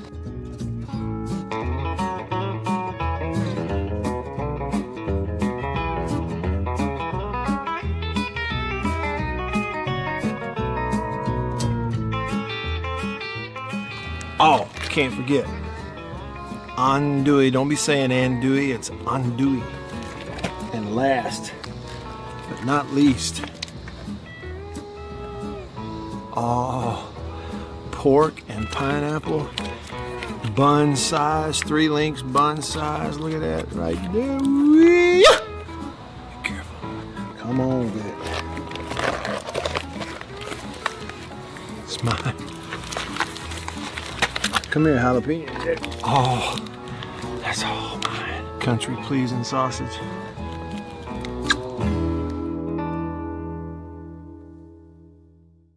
We'll be right back after this message from C Spire. My name is Matt Wyatt. I host the Matt Wyatt radio show out of my home using C Spire fiber. And when we hit the road as a family, Matt's show goes with us, thanks to C Spire Wireless. Its ultra-reliable nationwide network lets me broadcast live from anywhere. And never miss a moment that matters. Connecting you to what inspires you most on C Spire's blazing fast 5G network. And right now, get your choice of free phone. That's customer inspired. That's C Spire. Y'all like coffee? I know you do. Check it out. Little High Point Roasters from New Albany, Mississippi. That is the breakfast blend. It's whole bean. And if you notice, that's how much I've had already. Brazil Oberon. Not Orgeron or Orgeron, you LSU. No, Brazil Oberon. That ain't all. We got there. flavor is that? Papua New Guinea, grade AA. Bring it on. High Point Roasters, New Albany, Mississippi. Roast it right there. That's whole bean. One more. I got more. Ah, tried and true. Magnolia Blend. 1059 and worldwide at thezone1059.com.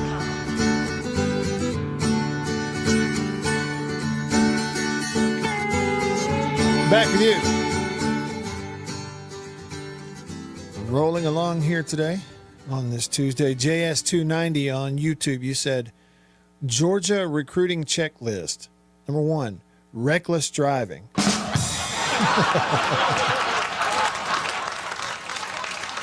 Tell me, son, do you like to go fast in neighborhoods?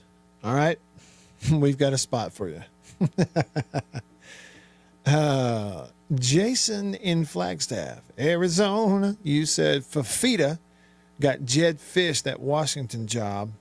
I'm starting to think. Well, am I right, Jason? Wasn't there something when Jed Fish left Arizona to go to Washington?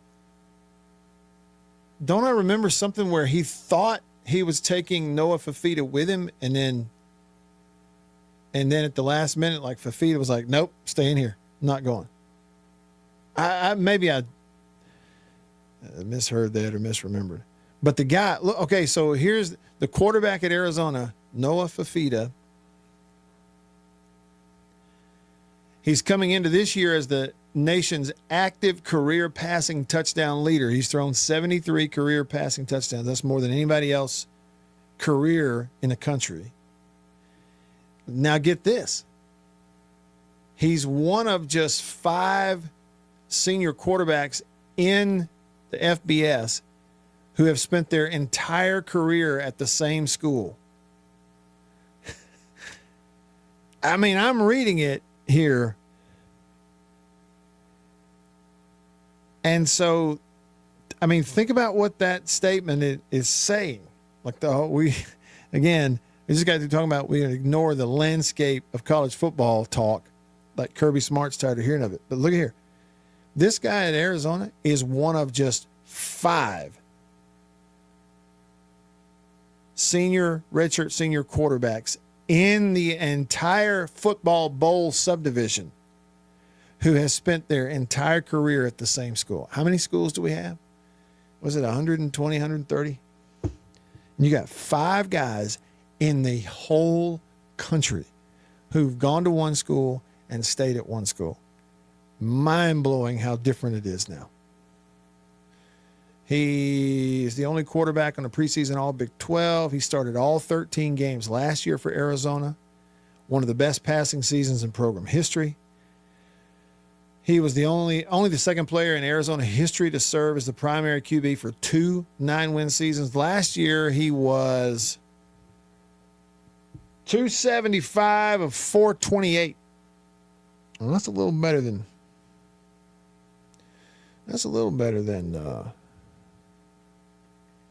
50%.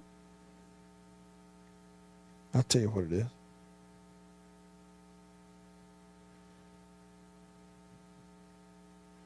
64%. 3,228 yards and a program record 29 touchdowns. Came the Wildcats all-time leader in touchdown passes against Cincinnati. That was November 15th of last year. He set an Arizona single-season record with 29 passing touchdowns last year. 6th most passing yards in single-season history. He's 3rd on the Arizona passing yards leaderboard all time.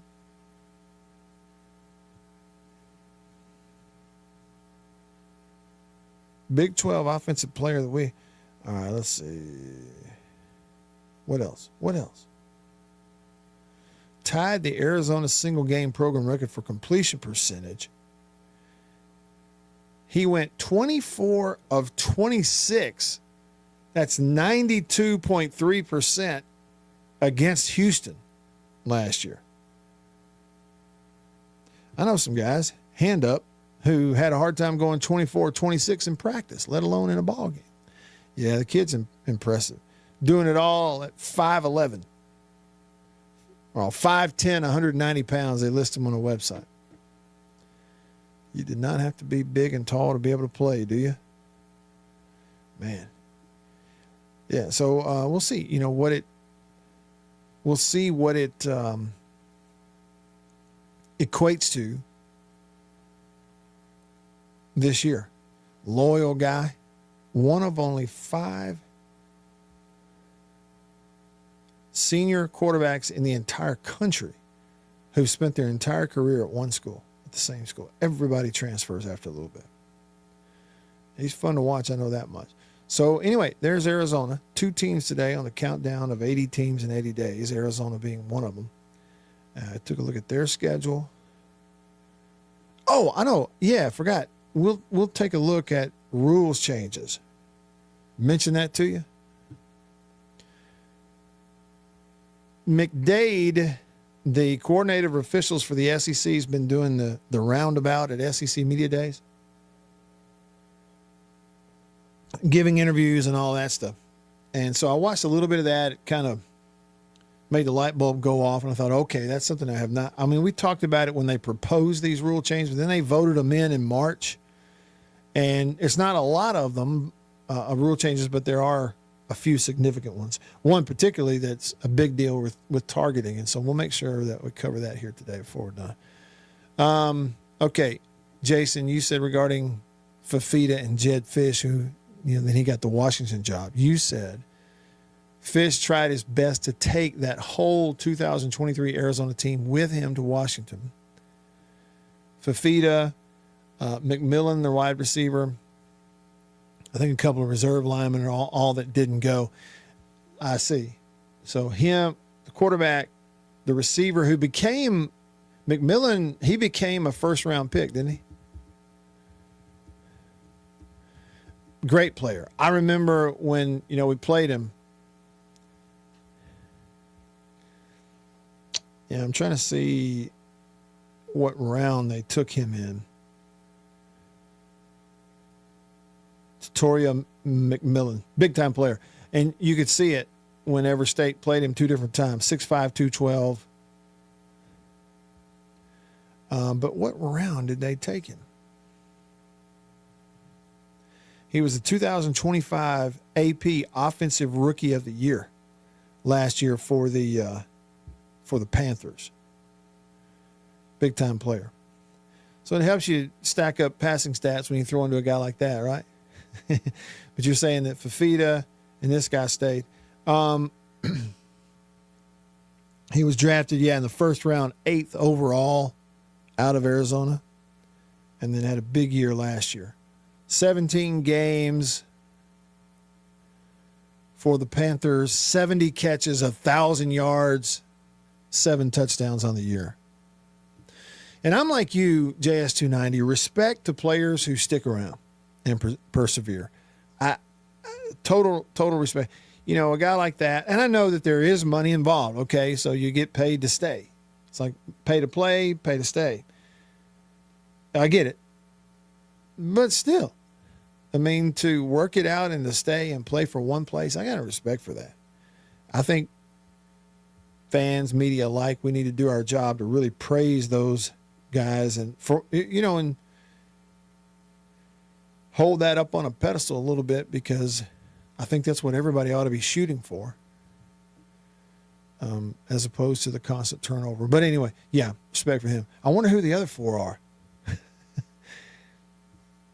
So if you've got Fafita at Arizona, he's one of 5 senior QBs who are at the same school they started. Who are the others?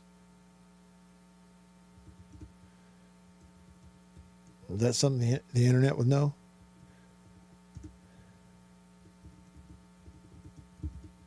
Five FBS quarterbacks who are at the same school that they started.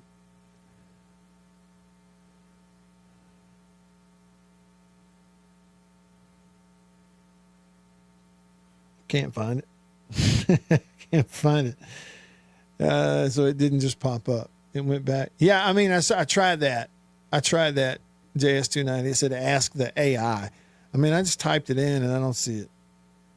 The first thing it did is it went back several years, and I don't need that. I need it now. You know, Beaver and I have this bet going on the 𝐁𝐮𝐫𝐬𝐬𝐢 stats. I'm betting that the Pirates have a better record in games where he has started in the leadoff role versus games that he hasn't. And I'm like, that's going to take some work to look all that up and do the math on it. And Gary on Twitter hit me up there and he said, just plug that 𝐁𝐮𝐫𝐬𝐬𝐢 stat problem into AI. Don't go look all that up yourself. And don't look up all those box scores. I don't know that I really even have time to look up all those box scores. I tell you what I do have time for, though. A little bit of time left with you here on this show coming up. We'll look at those rules changes that are going into effect that McDade was talking about today at SEC Media Days. That and more coming up. Stick around.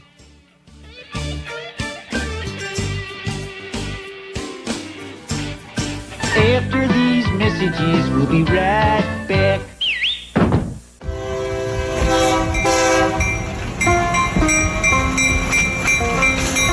The Junction Delis, convenience redefined, and Prince Oil Company, a match made in heaven. The Junction Deli, fueled by Prince Oil Company. Prince Oil Company has been fueling Central Mississippi since 1960. It's a pretty good little while. Wonderful people. Man, am I ever more tickled that they're a part of the show and I'm a part of their team now.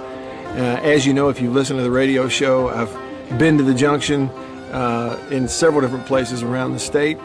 I've bought gas just like you at a lot of places that are fueled by Prince Oil Company, and they are really wonderful people. By the way, that brand spanking new Junction Deli, Chevron, right across the highway from Germantown High School. It's in Canton. We say Gluckstadt. Do you realize they and other Junction Delis, they serve country pleasing sausage over there on the buffet? They don't get much better than that. The Junction and Prince Oil Company. That's what I'm talking about.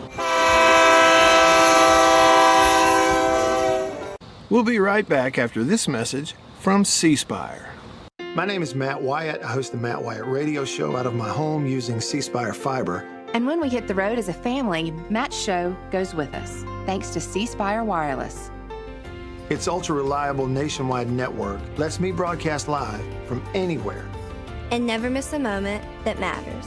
Connecting you to what inspires you most on C Spire's blazing fast 5G network. And right now, get your choice of free phone. That's customer inspired. That's C Spire. Welcome to my photography studio downtown Tupelo. Everybody needs a headshot, especially if you're in the professional world, in sales, any sort of customer related business, outreach business, anything like that. Everybody needs a headshot. Here at my photography studio in Tupelo, we do a lot more than just headshots, but we're kind of focusing on headshots for that very reason, because everybody needs it. Let me show you a little something about it. One thing I'm able to do here is sort of have 2 to 3 different looks in a small space that we can do in a short amount of time. Several different looks and styles of lighting with studio equipment, studio lighting. Some with flash and a particular look that I've worked on, a constant lighting scenario where you sit down, the lights are already on, you lean in, and we kind of illuminate the whole face. And we get several options in the studio in a short amount of time. Here's 2 priorities for me when I shoot headshots. One is it has to look like you. Okay, none of this fake stuff. The other goal is it's got to look like you at your best. And that's my job as a photographer. And I've got a lot of experience over the years, and I feel really confident I can do that for you. I would love to schedule a session for you here at the studio in downtown Tupelo. I'm above the Reed's Gift Shop, just off of Troy Street, the corner of Troy and Spring. If you can't get to Tupelo, that's okay. Let's talk about it, because we can pack the studio up and come to you if the schedules fit and that sort of thing. I'd love to help you with your headshots. I think everybody needs them. I'm inviting you to please email me, reach out. You can go to my website, mattwyattmedia.com, email address matt@mattwyattmedia.com, and let's talk about your headshot. Farm Bureau Insurance in Mississippi, local agents in all 82 counties. So here's what that means. You have that fender bender, hopefully you don't, but let's say you do at an odd time. Something goes on. It's Saturday night at 11 p.m. You don't have to wait until Monday morning to call some 800 number and talk to someone 3 states away. You've got your agent's phone number right there on your phone because Right at thezone1059.com.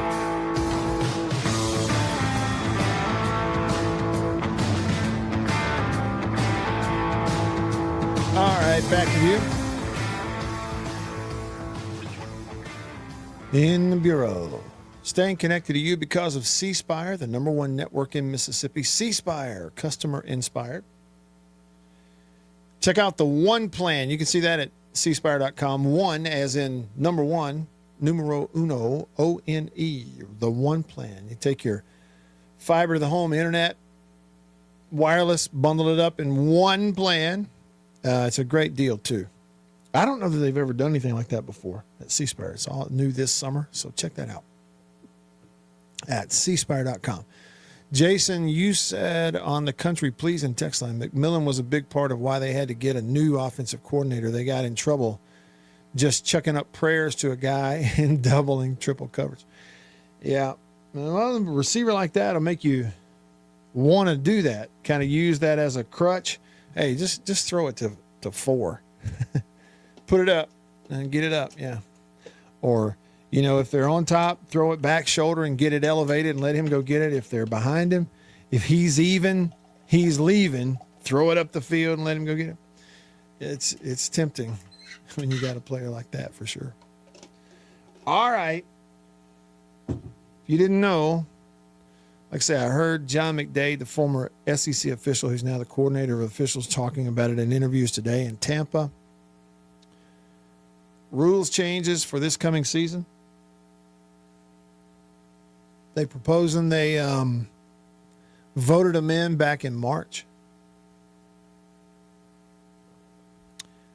All right, the targeting penalty and the change on this targeting penalty is going to be an experimental rule for 2026. Targeting fouls that are upheld will include a disqualification for the current game, and the rule will eliminate the carryover disqualification for fouls in the second half. All right, so first up, which is pretty clear. You get a targeting, you're in that ball game, they kick you out of that ball game, but it's not like you missed the next game if you did it in the second half, okay? You can still come back the next week, which is good. If a player receives a second targeting foul within the same season, disqualification for the remainder of the game and the first half of the team's next scheduled game within that season. In other words, you may get one, but you better not get another one. And then this, if a player receives a third or subsequent targeting foul within the same season, disqualification for the remainder of the game, and that player is going to receive an automatic 1-game suspension in their team's next scheduled game of the year. So, like, bring it right back down to home example, like Neil and I probably going to be keeping a tab on. You have to keep a total of, if you get a targeting, well, there's 1, and then the 2 and the 3 is going to have tougher penalties. If a player receives a second and or subsequent upheld targeting foul within the same season, the conference has the option to consult the national coordinator of football officials, who would then facilitate a video review. And based on the review, if and only if the national coordinator concludes it's clearly obviously the player should not have been disqualified on the first, second, or third, the suspension will be vacated. So this whole suspension thing is going to come into question. You can review it and see if he really should have been called for targeting. So really the biggest thing is, if you get a targeting foul in the second half, you're not going to have to sit out next week unless it's your second or third of the year. Here's one that is confusing. I'll just give it to you. Do with it what you want. Scrimmage kick formation. In a scrimmage kick formation at the snap, team may have fewer than 5 linemen numbered 50 through 79 and it's got all these different conditions. The reason they're doing this, the current rules have allowed for confusion and difficulty for defense and officials to figure out ineligible receivers on the kicking plays. So this way, it makes it easier on defenses and the officials to figure out who's eligible and who isn't. They've taken away some of the jersey number stipulations. So I don't really understand it enough to give you a great explanation. This one is different this year. Offensive pass interference. The penalty for offensive pass interference is being adjusted to 10 yards. Now, the rationale behind it is the Rules Committee believes that the previous 15-yard was too stringent on offenses. I heard some offensive people talking about this, and they said, because if you're 1st and 25, if you get a offensive pass interference on first down, you're 1st and 25, you can't recover from that. It's just, and I'm going, I don't understand that. When did offensive people start thinking that way? Oh, 1st and 20, we can get out of that. But 1st and 25, we're cooked. That's it. Might as well punt on first down. When did that? Why? I mean, I understand that most rules are bent to help offense and not necessarily defense. But that, I mean, I don't get it. I can't wrap my head around that. And you go, well, maybe it's because you never coach. Well, maybe you run something different. It gives yourself a chance to convert with 3 downs on 1st and 25, as opposed to taking the approach, well, we're an RPO offense, and, we just can't get out of 1st and 25, so you need to change the rule. I don't get that.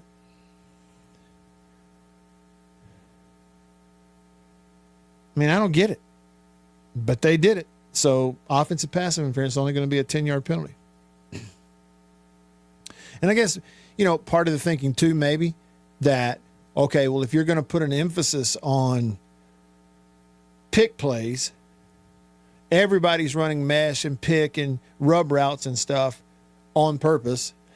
And if you're going to put an emphasis on calling those, you got to then move it back to it's a 10-yard penalty and not a 15, but all right, whatever. And then we've got play clock following a replay review after the 2-minute timeout.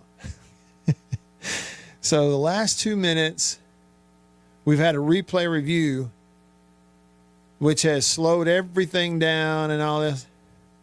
The play clock is going to be set to 25 seconds following an instant replay review with the following exception. So you have a 2-minute timeout. You're late, second, fourth quarter. Replay official stops the game for review. Play clock's frozen at that point. It's going to be restarted following the review when the ball is ready for play. And if the clock displays less than 10 seconds when it is frozen, it's going to be set to 10 seconds when the ball is ready to play. They say the reason they're doing this is it avoids teams getting an advantage when the video replay is involved late in either half due to the status of the play clock. Like, we ran it down, boom, review, and now we get a fresh 40-second play clock. You see what I mean? And I'm trying to run the clock out. So that would be a big advantage. I get more time after the review. They're saying they're going to freeze it, set the clock in other cases at 25 seconds so that there's no advantage in running the clock out just because we had a video review. And so it's a rare case deal. Unsportsmanlike conduct rule.